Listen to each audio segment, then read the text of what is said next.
Hello, my dear YouTuber friends, and I do hope you're all keeping well. Welcome to this new video, which are my Xbox 360 settings for Airliners. I'm going to link a video on the top right. That's my recent video I did on transitioning to Airliners back to Basics 13. You can see I was having trouble with my Xbox 360 controller. Let me show you. Actually, I'm just about to take off, hopefully, from London City Airport. And I'll show you what difficulties I was having with it. I got far too sensitive. Pulling up for takeoff and then coming into land. Turning left and right. It's just far too sensitive. Even though I had played around with the sensitivities. Well, I've spent a few more days. You can see the problems I'm having there.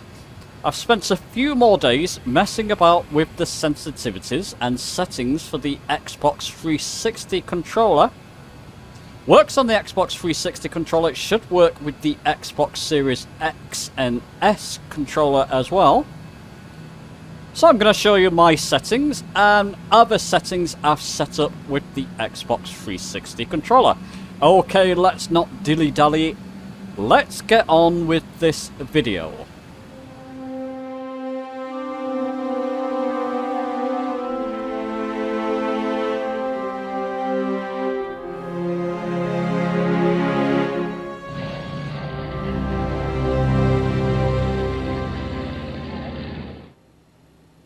Okay, so let me show you my default settings in effect that I've got for my Xbox 360 controller.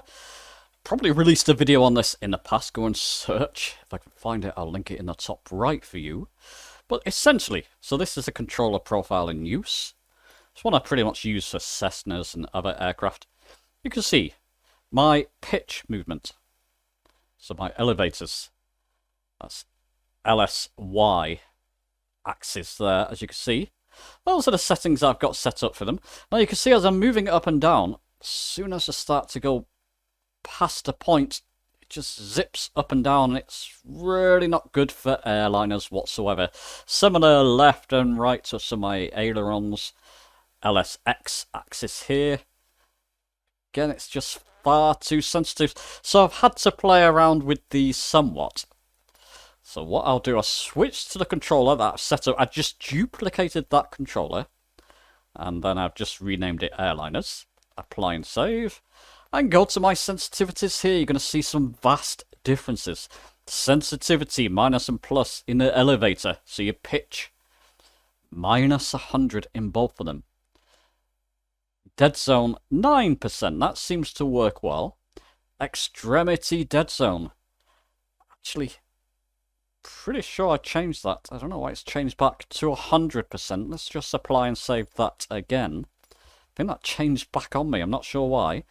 As you can see though, when I'm pitching up and down, there's still going to be some kind of drop off, but it's not as extreme, especially for the amount you need to travel in an airliner anyway. It does the job quite well with that extremity dead zone at 100% or minus 100%. So all the way to the left. Sensitivities all the way to the left. As you can see, that's slightly better. Reactivity I'll put at 80%. That just seems to suit my taste. Best thing you can do, play around with the extremity dead zone sensitivities. Set them to a certain value, apply and save, test them, and then come back and adjust them more. I've had to really turn them all the way down on the Xbox 360 controller, so I get some element of realistic control in an airliner. Ailerons, left and right movement. Again, extremity dead zone 82%, reactivity 80%. Dead zone at 9%, and sensitivities way down again at 95%.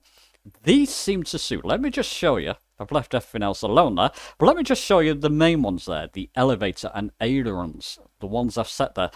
I'll just pause it there for you, just so in case you want to copy that, and you can adjust to your taste. Go back, resume.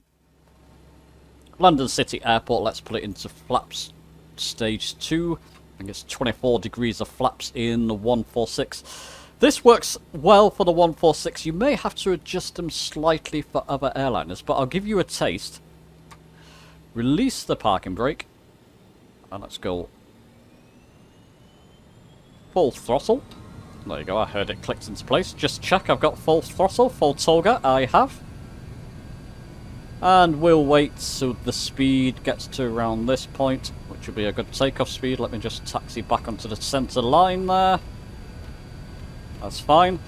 Quite a short runway. This is just a default spawning at London City. So you've really got to be careful when you reach the end of the runway like this. That's enough. There you go, I'm pulling up. I can pull up a fair bit. And I'm not getting those extreme pulls up or down. My aircraft's not screaming at me. Let me just raise my landing gear. It's a setting I've got to remove there. I'll show you that later. And raise my flaps. And as you can see, I'm on my way. Even turning left and right, still a little bit sensitive, but not too much. It feels more realistic, more lumberous, shall we say, to what you would expect to find in an airliner. But not too lumberous that you're having to fight with the stick. Still making gentle movements as you have to with the Xbox controller. But pitching up and down, that's much better. Much, much better. I'm not getting any extreme movements or jerky movements because I've altered that extremity dead zone. Let me just throttle back a bit. That'll do. There you go. And I can fly. Now, I've been practicing actually landing at Heathrow Airport. Nice long runway there. Just practicing with... autogrammetry, ignore that. Practicing without following any ILS, that type of thing. Don't condone doing it this way. I'm just getting a feel for the aircraft, a feel for my Xbox controller. So I've been taking it over to... Let's try this, shall we? Over to Heathrow Airport, which is just ahead of us there. Still a little bit extreme in the ailerons left and right movement. Not too bad, though. And it's better than it was for sure. Let me just keep an eye on my speed, though. I want to keep it around the 250 mark and keep myself trimmed out. This height's okay. Like I said, I'm just practicing. Not proper procedures. Just having a bit of fun. Having a bit of practice just to see how those settings feel. And they feel okay. May deploy some spoilers just to slow me down soon. I'll tell you what, let's go... Not proper procedures, but I'm just going to put my landing gear down. That'll help slow me down a little bit more. I will deploy some spoilers. As you can see, they open up like an air brake with the 146. And that will slow me down even more. Let's put a stage of flaps in there. Yeah, not proper procedures. Don't worry, chaps. I'm just practicing, getting a feel for these new controls I've got set up. And there we go. I'll try and keep to that altitude. But as you can see, the settings... You can only see what I'm doing. But they do feel fantastic. Do feel great.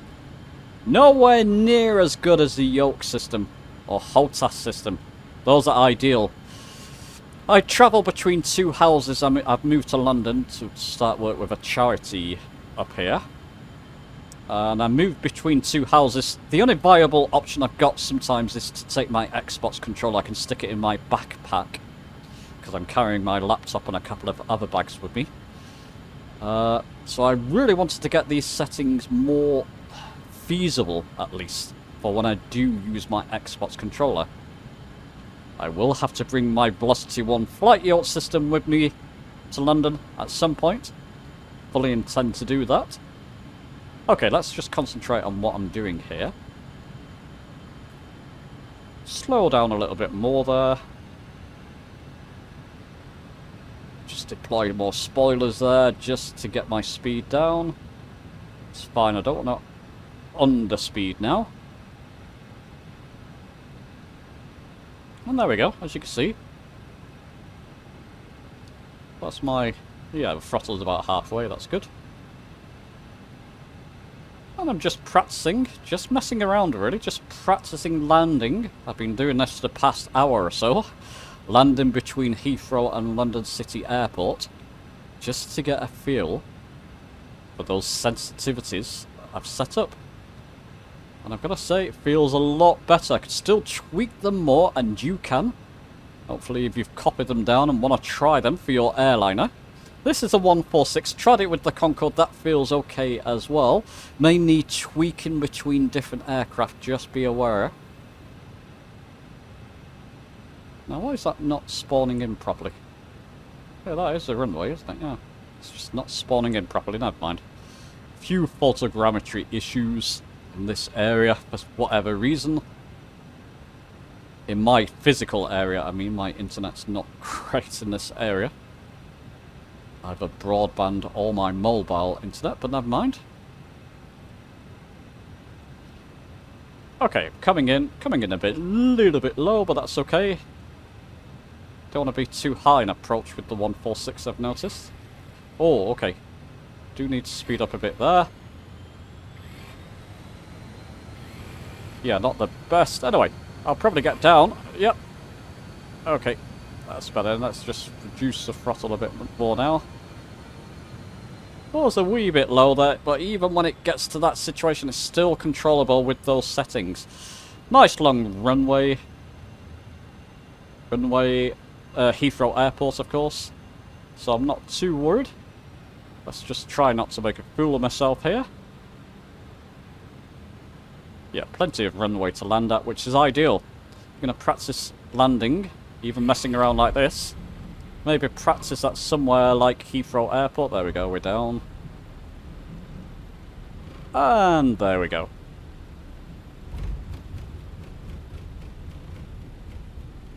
Not the best landing, and it is literally me just playing around that. Don't take it too seriously. That's without ILS, just purely visual IFR. VFR rather. There we go, we can come off here just because we're in live multiplayer. And we can brake there.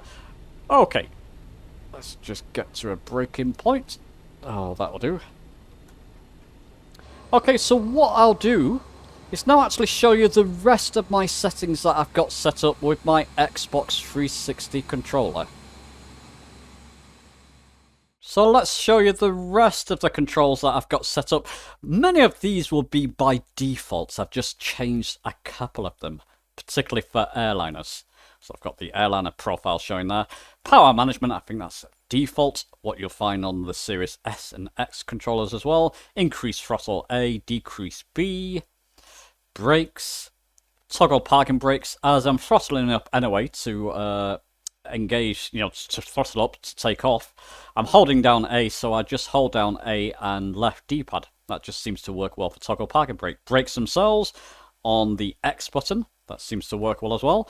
Autopilot, you certainly want some kind of autopilot if you don't have it set up on your controller if you're flying airliners. Especially for the 146, it's in a funny place down below the throttle system. So I just toggle X basically. Sorry, Y. Y on my Xbox 360 controller. Just toggles autopilot master on and off. Just makes life easier. The rest of them, landing gear. I've got toggle landing gear. Again, holding down my A button, because I'll be throttling up anyway to take off. Holding down my A button and then right D-pad. That just seems to work, and I've cleared anything else on that right D-pad. Like I said, most of the other settings are there by default pretty much. Your right analog stick looks around, so your right analog stick looks around the aircraft. Clicking it in will reset your cockpit view. I've still got my quick view left, but I don't really need my quick view right. Let me just show you that in action. Still in the same place at Heathrow, by the way. So yeah, left D-pad will show me my quick view left, because I do use that, but right, I'll just use my right analog stick. I don't use, in airliners, a quick view right much. And if I want to look around, right analog stick does the job. So there you go, and reset cockpit view, just click it in. So there you go, those are my other settings, and in particular, as I showed you before, my sensitivity settings for airliners. If you're having difficulty, give them a go, and you can tweak them for your specific airliner and your specific taste on your own. Do let me know your thoughts down below though. If you've got your own settings, do share them down below. give the video a like if you've enjoyed it, subscribe for many more Flight Simulator videos on their way, and I'll see you soon.